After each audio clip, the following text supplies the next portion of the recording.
Event Trail Adventure secara resmi dilepas dari garis start halaman TVRI Aceh, Desa Gugajah, Kecamatan Darul Imarah, Kabupaten Aceh Besar.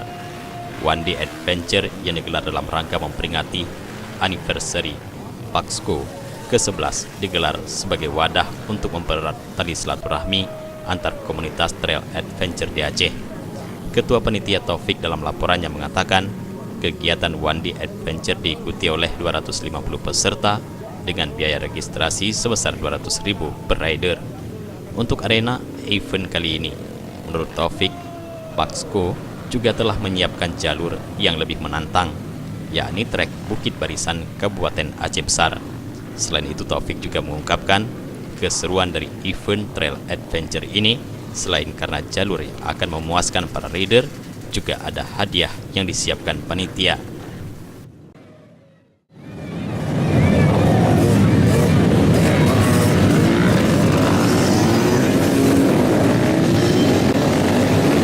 Usai adventure, para peserta akan kembali ke garis finish di halaman TVRI Aceh.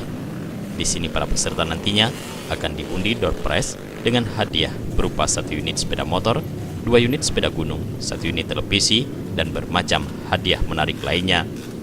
Jufrizal, Faisal, Aceh TV.